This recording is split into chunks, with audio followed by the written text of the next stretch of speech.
কিরে রোহিত, শুনলাম তুই কোনো বাঙালি মেয়েকে বিয়ে করছিস? হ্যাঁ, তাতে কি হয়েছে? কেন মানে, জানিস না বাঙালিরা প্রচুর মাছ খায়? হ্যাঁ, তাতে কি হলো, যার যা ইচ্ছা তাই খাবে।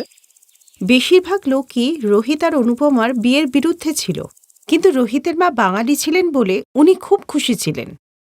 হ্যাঁ বাবা, এটা তুই ভালো কাজই করলি। বৌমার সাথে বসে কমপক্ষে মাছ তো খেতে পাবো। আহা! এ কি মা, আমি বিয়ে করতে যাচ্ছি আর তুমি খাবার নিয়ে বসে আছো? খাবারই সবকিছু রে বাবা। তুই কোনোদিন ফিশ ফ্রাই খেয়ে দেখেছিস? না মা, কি করে খাবো? তুমি তো কোনোদিন রান্নাই করোনি। আমি বানাতে পারি না রে বাবা। যখন কলকাতায় ছিলাম অনেক খেতাম, কতদিন হয়ে গেল আর খাইনি। সুজাতার কলকাতার ফিশ ফ্রাইয়ের কথা খুবই মনে পড়ছিল। ওর ছেলে পড়াশুনো করতে কলকাতায় এসেছিল, আর তখন থেকেই অনুপমার সাথে ওর প্রেম চলছিল। পড়াশুনো শেষ করে রোহিত দিল্লি চলে আসে, আর সেখানেই ও চাকরি পেয়ে যায়। কিন্তু রোহিত অনুপমার থেকে দূরে থাকতে পারছিল না, তাই তারা বিয়ের সিদ্ধান্ত নেয়। সেজন্য রোহিত আর দেরি করল না, সে অনুপমাকে বিয়ে করে নিয়ে দিল্লি চলে এলো। অনুপমা বাড়িতে আসাতে সুজাতা দেবী খুব খুশি হন। তোমাকে দেখে না বাড়ির কথা মনে পড়ে যাচ্ছে। রান্না বান্না করতে পারো তো বৌমা? হ্যাঁ মা, আমি সব রান্না করতে পারি। তুমি কি খাবে বলো?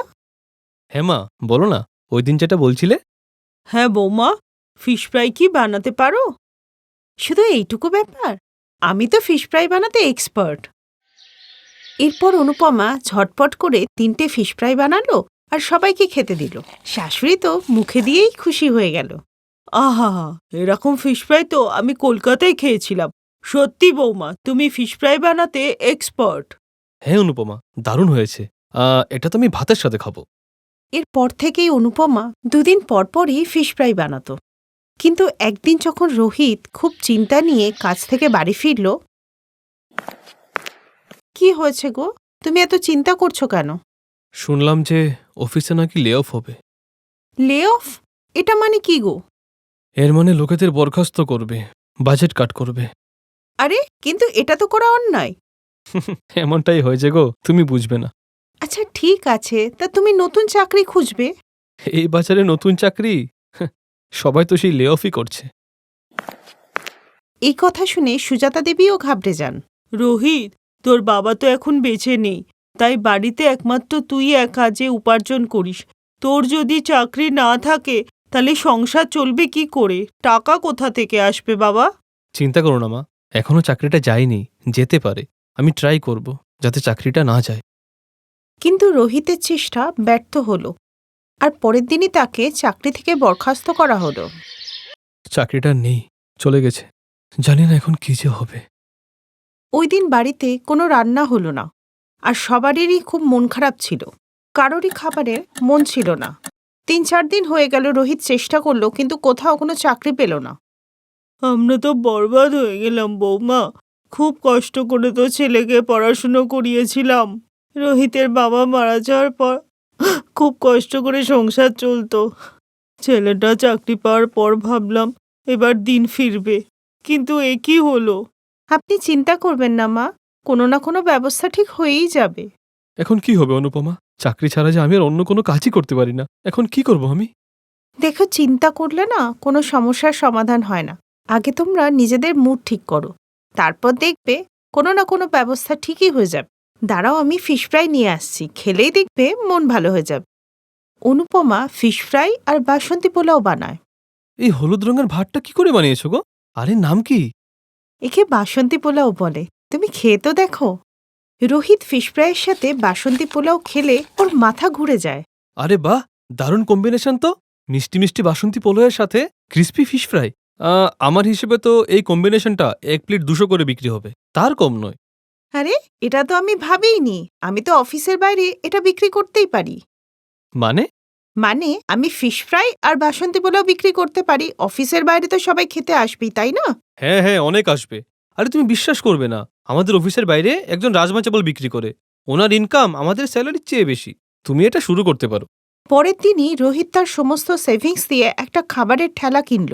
পরের দিনই অনুপমা অফিসের বাইরে ঠেলা লাগিয়ে দিল, আসুন আসুন, ফিশ ফ্রাই আর বাসন্তী পোলাও খান। অফিসে যারা কাজ করত, তারা খাবার জন্য বাইরে বেরোতো, তারা সবাই ঠেলার সামনে আসতে লাগলো। ফিশ ফ্রাই আর বাসন্তী পোলাও? নতুন কিছু মনে হচ্ছে। এক প্লেট দিন তো। উফ, দারুণ খেতে। রাজমার ছোলা খেতে খেতে না বোর হয়ে গেছি। কিছুদিনের মধ্যেই ঠেলায় ভিড় জমে যায়, কারণ আশেপাশে অনেক অফিস ছিল আর সবাই এসে ফিশ ফ্রাই আর বাসন্তী পোলাও খেত। আর এইভাবে অনুপমা মাসে প্রায় লাখখানিক টাকা রোজগার করত। আরে বাহ অনুপমা, তুমি তো দেখছি আমার স্যালারির চেয়েও বেশি কামাচ্ছ। কাল থেকে আমিও আসবো। রোহিত চাকরির চেষ্টা ছেড়ে দিল আর সেও অনুপমার সাথে বাসন্তী পোলাও আর ফিশ ফ্রাই বিক্রি করতে শুরু করলো। ধীরে ধীরে ওদের উপার্জন বাড়তে লাগলে ওরা ওখানে একটা ধাবা খুলল, যার নাম ছিল গরিবের ফিশ ফ্রাই চাউল ধাবা। আর ওই ধাবায় অফিস কলিগ ছাড়াও আরও অনেক লোক গাড়ি নিয়ে এসে খাবার খেতে লাগলো। আর এইভাবেই ওরা সুখে শান্তিতে থাকতে লাগলো।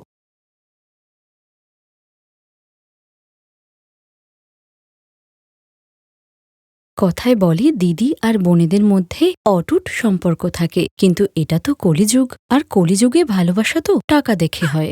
গ্রামে গরিব কৃষকের বাড়িতে এই 3 বোন জন্মগ্রহণ করেছিল, আর এই 3 বোনের নাম হলো ঋতু, রাখি আর রিনা। 3 বোন যখন 18 বছরের, তখন তাদের বাবা মা একটা অ্যাক্সিডেন্টে মারা যায়, আর 3 জনই অনাথ হয়ে যায়। এখন এই পৃথিবীতে আমাদের আর কেউ নেই। বাবা আমাদের জন্য কত পরিশ্রম করত, এখন আমাদের খাওয়াবে কে? আমরা কি করব? এই বলে তারা কাঁদতে থাকে। তারপর 2 দিন বাদে ঋতু বলল, রাখি, রিনা, আমাদের বিয়ে করে নেওয়া উচিত, তবেই আমরা দারিদ্রতা থেকে মুক্তি পাবো। কিন্তু আমাদের কে বিয়ে করবে? আমরা তো পণও দিতে পারবো না। তো কি হয়েছে, আজকালের ছেলেরা মেয়ে দেখলেই পাগল হয়ে যায়। শুধু বড়লোকের ছেলে দেখে প্রেমের জালে ফাঁসিয়ে নাও, ব্যাস, কথা শেষ। কিন্তু রিনার এই কথা পছন্দ হলো না। সে বলল, না না, অন্যের ভরসায় কেন থাকবো, আমরা নিজেই কিছু করব। তুই পাগল রিনা, নতুন কিছু তৈরি করতে বছর লেগে যাবে, আর বিয়ে করলে সব তৈরি করাই। কিন্তু রিনা তাদের কথায় একদমই রাজি ছিল না। একদিকে ঋতু আর রাখি নিজেদের জন্য ছেলে দেখতে থাকে, আর রিনা কলেজ কমপ্লিট করতে থাকে। ঋতু আর রাখি কলেজের পড়া ছেড়ে দিয়েছিল, আর সোশ্যাল মিডিয়ার মাধ্যমে সুহাস আর আকাশ নামে বড়লোক বাবার 2 বেয়াদব ছেলের সঙ্গে তারা আলাপ করে। ঋতু আর রাখি ওই 2 ভাইকেই তাদের প্রেমের জালে ফাঁসিয়ে নিয়ে কিছুদিন বাদেই বিয়ে করে ফেলে। আর শ্বশুরবাড়ি দেখে তো ঋতু আর রাখির মাথা ঘুরে যায়। আরে দেখ, কি বড় বাড়ি, কত দারুণ ফার্নিচার, আমি সবসময় তো এসবই চাইতাম। দিদি, বাড়িতে কাজের লোকও আছে, আমাদের কোনো কাজ করতে হবে না। দারুণ মজা আসবে এখানে, এখন সারা জীবন আরাম করে কেটে যাবে। তোমার আইডিয়া দারুণ ছিল দিদি। হ্যাঁ আমি জানি, রিনাটা তো পাগল, এখন কুড়ে ঘরে বসে দিন কাটাক। থাকো, সারা জীবন অমন গরিবই থাকবে। এরপর তারা 2 বোন ডিনার করার সময় দেখে যে টেবিলে চিকেন, মাটন, পনির সব আছে, যা ঋতু আর রাখি পেট ভরে খেলো। ওদিকে কুঁড়ে ঘরে বসে রিনা জল ভাত খাচ্ছিল।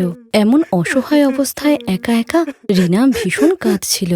আজ আমি প্রথম দিন এই বাড়িতে একা, জানি না ওরা 2 জন কি করছে। এ ভগবান, ওরা যেন খুশিতে থাকে। খাবার খাওয়ার পরেই সে পড়তে বসে। পরের দিন সকালবেলা কলেজে গেলে প্রিন্সিপাল তাকে বলে, রিনা, তুমি 2 মাস ধরে কলেজের ফিস দিচ্ছ না, কবে দেবে ফিস?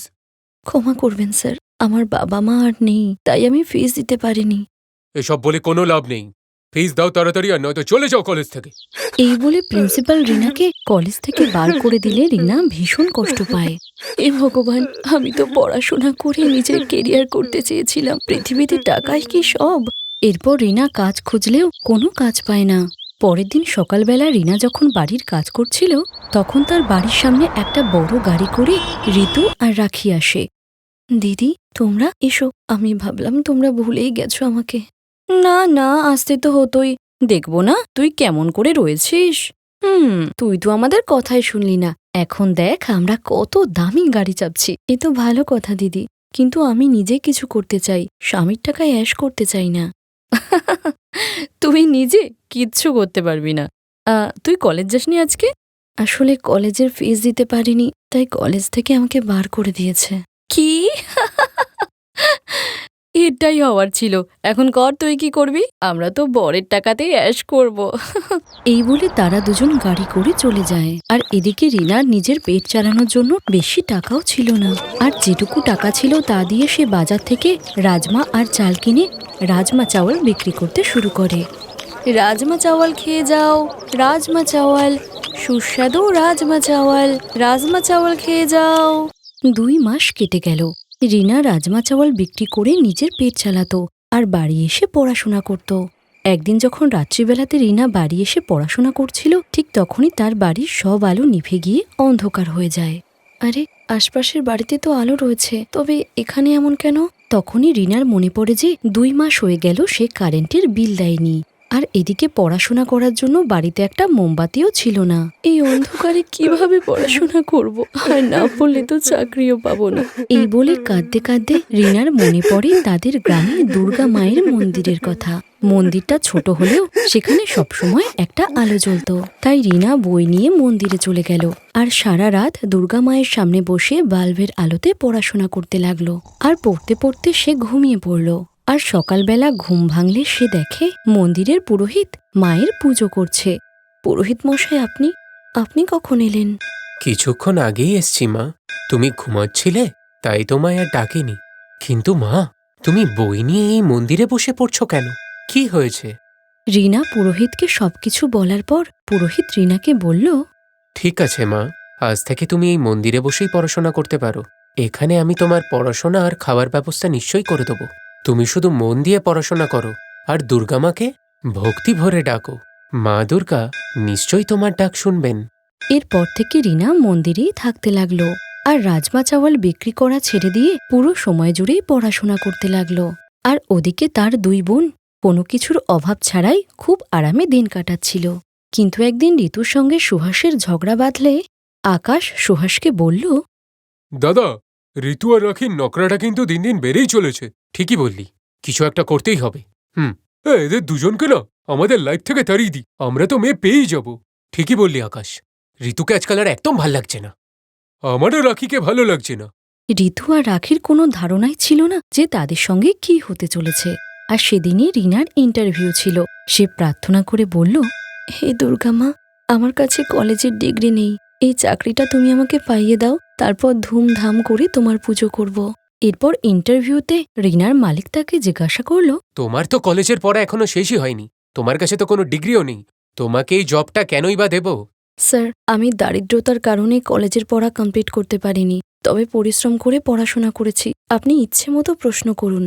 এরপর কোম্পানির মালিক প্রশ্ন করলে রিনা সবকিছুর সঠিক উত্তর দেয়। আর চাকরি পাওয়ার পর সে খুশিতে কেঁদে ফেলে, কারণ সে নিজের চেষ্টায় দারিদ্রতা দূর করেছে। আর এদিকে সুহাস আর আকাশ নতুন 2টি মেয়েকে বিয়ে করে বাড়ি নিয়ে আসে।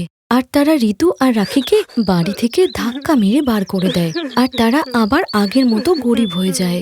তারা কাঁদতে কাঁদতে নিজের পুরনো বাড়িতে ফিরে আসার পর দেখে রিনা পুরনো বাড়ি ভেঙে নতুন বাড়ি তৈরি করছে। দিদি, তোমরা কি হয়েছে? বোন, তুই চাকরি পেয়ে গেছিস? বোন, তুই ঠিকই বলতিস, নিজে পরিশ্রম করে ধনী হওয়া উচিত। আমরা ভুল করেছি। কোনো ব্যাপার না দিদি, আমরা একসঙ্গে থাকব। তোমরা পড়াশোনা শুরু করো, বাকিটা আমি দেখছি। এরপর 3 বোন একসঙ্গে থাকতে লাগলো। আর ঋতু আর রাখিও পড়াশোনা করে চাকরি পেয়ে গেল। আর ধনী হয়ে যাওয়ার পরে 3 বোন মিলে দুর্গা মায়ের ধুমধাম করে পুজো করে। Best buddies. হ্যালো ফ্রেন্ডস, এই ভিডিওটা দেখার জন্য ধন্যবাদ। যদি এই ভিডিওটা তোমাদের ভালো লেগে থাকে তাহলে প্লিজ লাইক, সাবস্ক্রাইব আর কমেন্ট অবশ্যই করবে এই ভিডিওতে। আর হ্যাঁ, শেয়ার করতে ভুলো না কিন্তু। আরো অনেক মজাদার ভিডিও দেখার জন্য নিচে দেওয়া এই বেল আইকনটাকে প্রেস করো। দেখতে থাকো বেস্ট বাডিজ।